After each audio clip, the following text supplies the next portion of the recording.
Good morning student.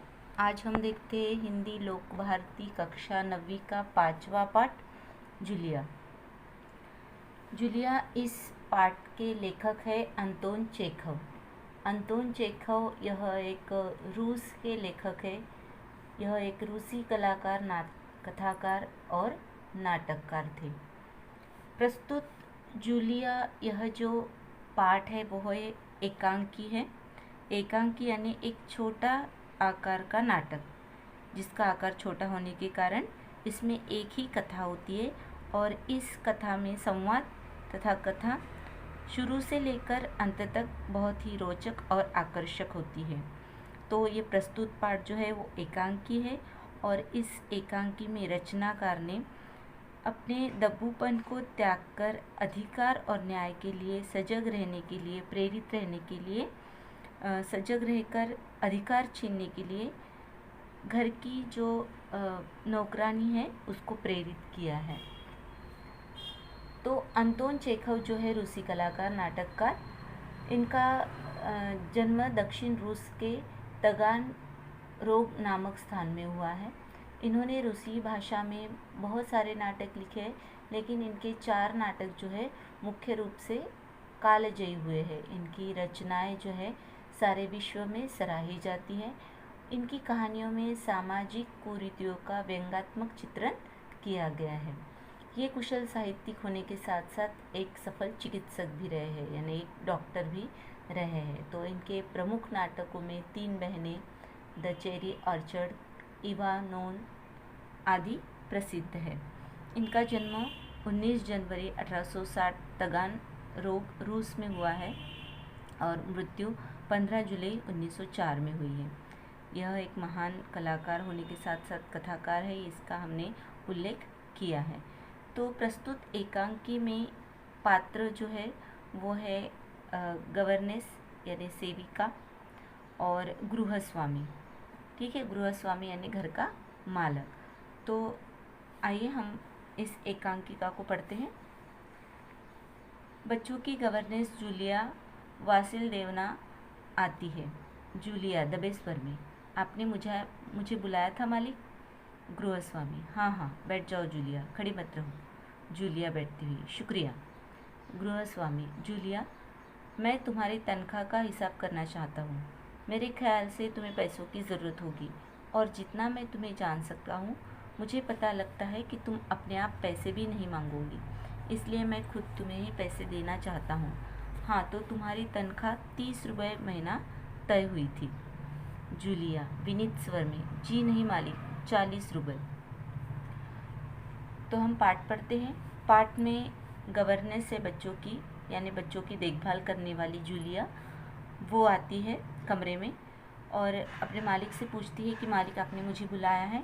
तब गृहस्वामी यानी मालिक कहते हैं उस घर के कि हाँ, आ जाओ जूलिया, अंदर खड़ी मत रहो, बैठो। और जब जूलिया बैठती है तो शुक्रिया कहती है। गृहस्वामी यानी मकान का मालिक जो बच्चों की देखभाल करती है, गवर्नेस, उसको कहता है कि जूलिया, मैं तुम्हारे तनख्वाह का हिसाब करना चाहता हूँ, यानी मैं तुम्हें पेमेंट देना चाहता हूँ और मेरे ख्याल से तुम्हें पैसे की ज़रूरत होगी।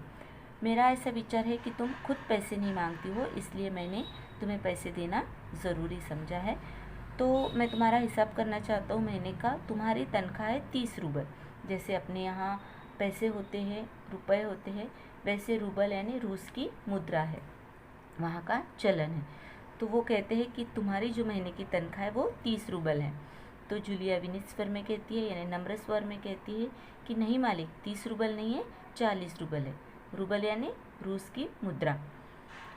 तो गृहस्वामी कहते हैं नहीं भाई, 30, ये देखो डायरी, पन्ने पलटाते हुए, मैंने इसमें नोट कर रखा है। मैं बच्चों की देखभाल और उन्हें पढ़ाने वाली हर गवर्नेस को 30 रूबल महीना ही देता हूँ। तुमसे पहले जो गवर्नेस थी उसे भी मैं 30 रूबल ही देता था। अच्छा, तो तुम्हारे हमारे यहाँ काम करते हुए 2 महीने हुए हैं। जूलिया दबे स्वर में, जी नहीं, 2 महीने 5 दिन। गृहस्वामी कहते हैं क्या कह रही हो जूलिया, ठीक 2 महीने हुए भाई, मैंने डायरी में सब नोट कर रखा है। हाँ, तो 2 महीने के बनते हैं 60 रूबल, लेकिन 60 रूबल तभी बनते हैं जब महीने में तुमने एक दिन भी छुट्टी न ली हो। तुमने इतवार को छुट्टी मनाई है, उस दिन तुमने कोई काम नहीं किया, सिर्फ कोल्या को घुमाने के लिए ले गई हो।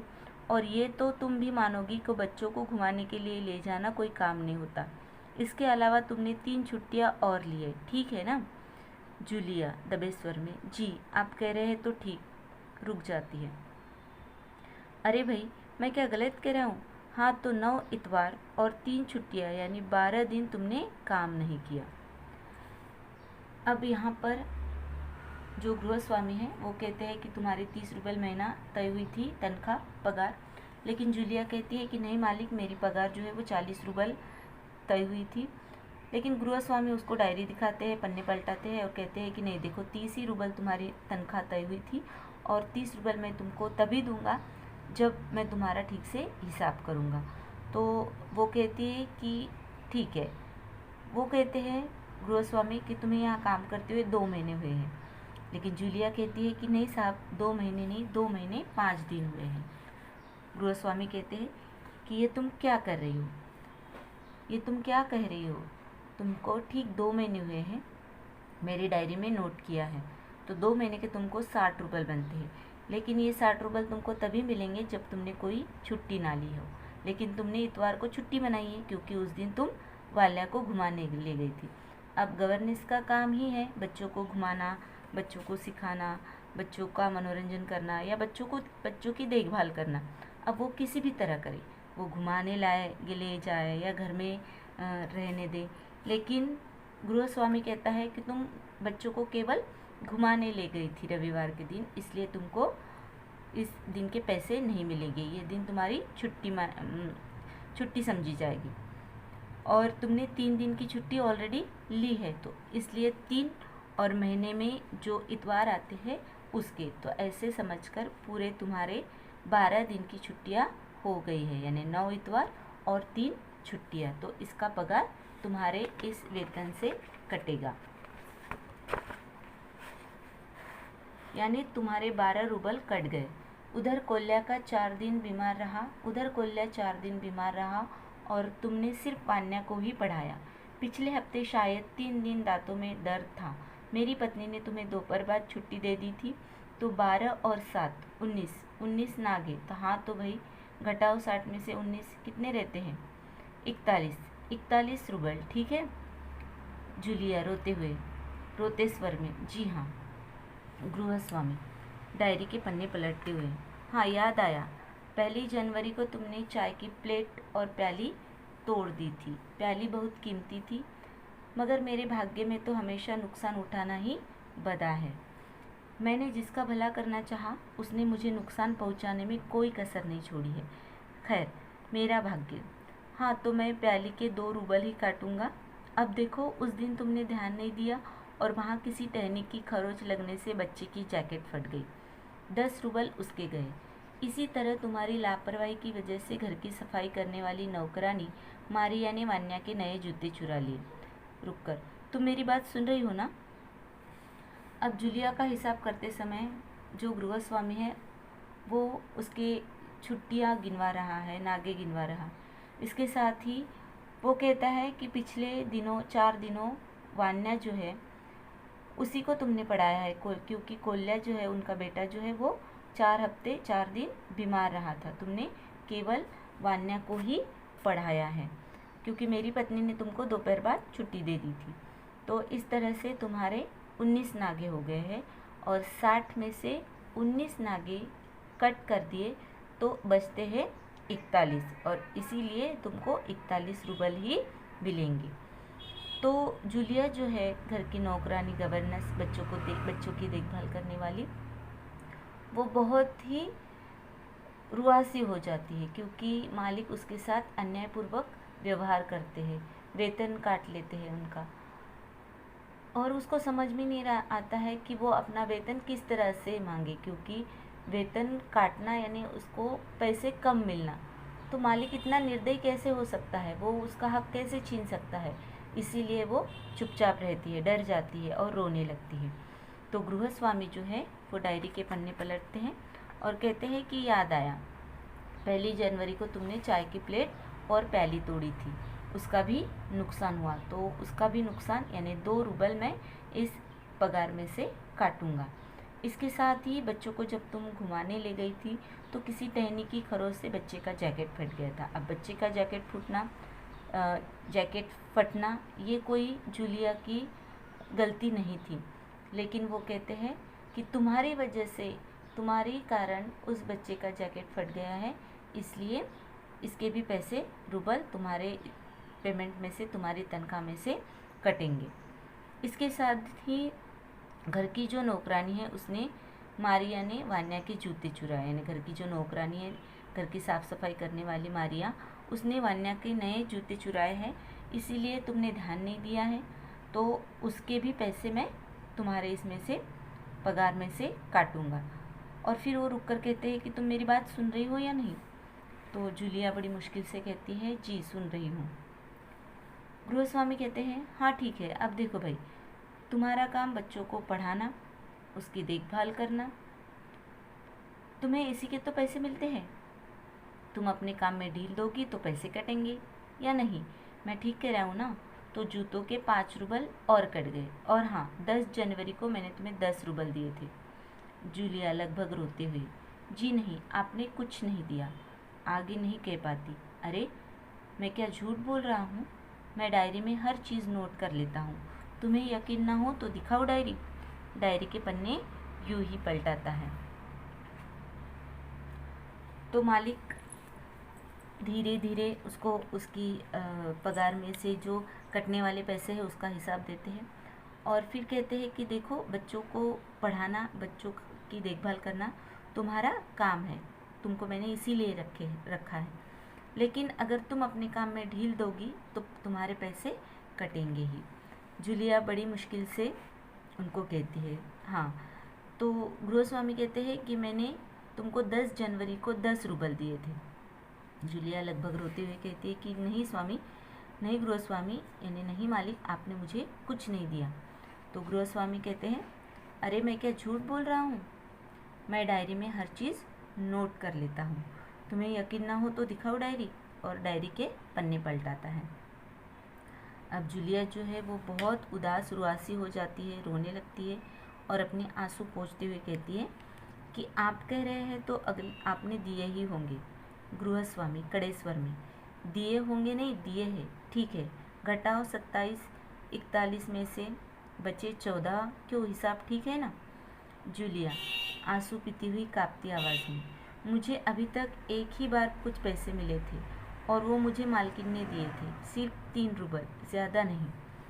जैसे आसमान से गिरा हो गृहस्वामी। अच्छा, और इतनी बड़ी बात तुम्हारे मालकिन ने मुझे बताई तक नहीं। अब जूलिया रोने लगी क्योंकि उसके पैसे मालिक इस तरह से काट रहा था। तो मालिक ने कड़े स्वर में कहा कि मैंने पैसे दिए हैं, तुम ठीक तरह से देखो। जब जूलिया कहती है कि पैसे आपने नहीं दिए, मालकिन ने दिए थे और वो भी सिर्फ 3 रूबल, तो गृहस्वामी को जैसे धक्का लगता है और वो ज़ोर से चिल्लाता है और कहता है कि इतनी बड़ी बात तुम्हारी मालकिन ने मुझे बताई क्यों नहीं, तुमको पैसे दिए और वो बात मालकिन ने मुझे बताई नहीं। देखो, तुमने बताती तो हो जाता ना अनर्थ। खैर, देरी से ही सही, मैं इसे भी डायरी में नोट कर लेता हूँ। डायरी खोलकर उसमें कुछ यूँ ही लिखता है, हाँ तो 14 में से 3 और घटा दो, बचते हैं 11 रूबल। संभाल कर देते हुए, संभालो, गिन लो, ठीक है ना। जूलिया कांपते हाथ से रूबल लेती है, कांपते स्वर में ही, जी धन्यवाद। गृहस्वामी अपना गुस्सा नहीं संभल पाता, ऊंचे स्वर में लगभग चिल्लाते हुए, तुम मुझे धन्यवाद दे रही हो जूलिया, जबकि तुम अच्छी तरह जानती हो कि मैंने तुम्हें ठग लिया है, तुम्हें धोखा दिया है, तुम्हारे पैसे हड़प लिए हैं, और तुम इसके बावजूद मुझे धन्यवाद दे रही हो।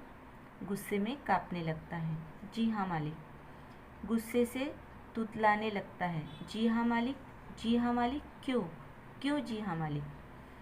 तो जूलिया को गृहस्वामी जो है पैसे काटते काटते 30 रूबल में से केवल 11 रूबल देता है और फिर कहता है कि संभाल लो, गिन लो, ठीक है कि नहीं। जब जूलिया वो 11 रूबल लेती है अपने हाथों से तो वो मालिक का धन्यवाद कहती है, मालिक को धन्यवाद कहती है।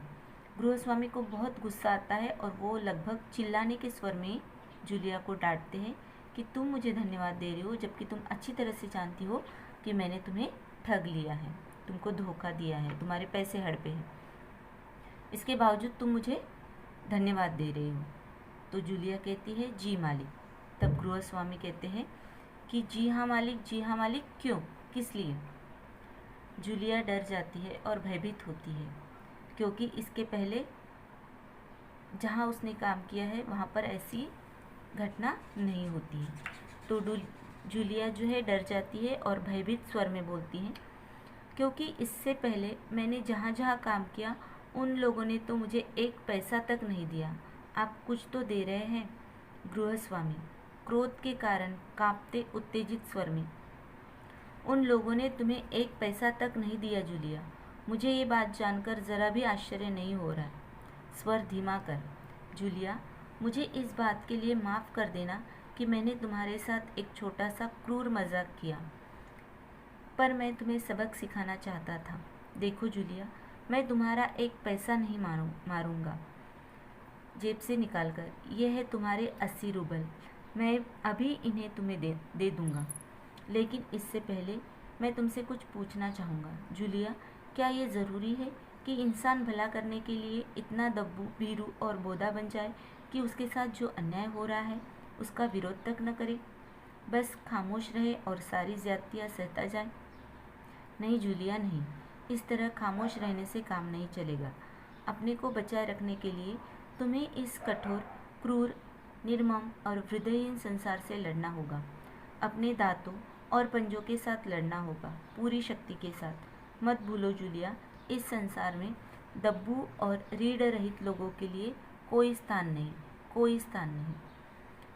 तो जूलिया जो है वो बहुत भयभीत होती है और भयभीत स्वर में ही अपने गृहस्वामी को कहती है कि मालिक, इसके पहले मैंने जहाँ जहाँ काम किया है वहाँ के लोगों ने तो मुझे एक पैसा तक नहीं दिया, आप तो कुछ दे रहे हैं, 11 रूबल ही सही, लेकिन आप कुछ दे रहे हैं।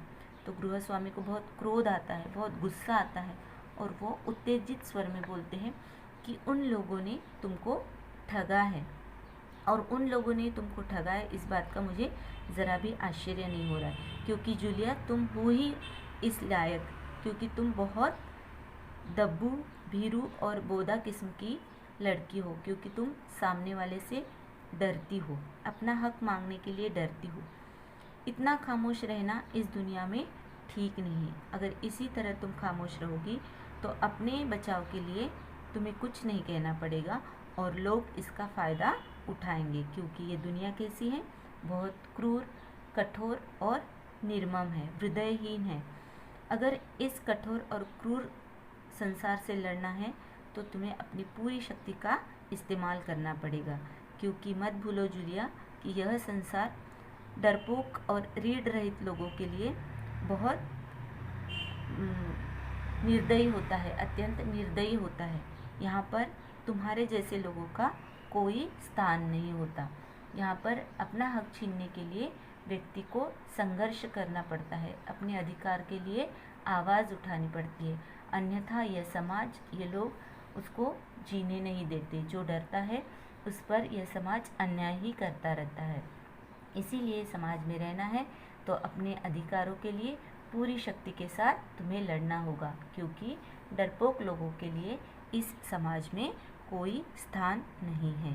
तो बच्चों, आज हमने जूलिया ये पाठ देखा है। उम्मीद है आपको पसंद आया होगा। कल हम इसके शब्दार्थ और प्रश्नों के उत्तर लिखेंगे।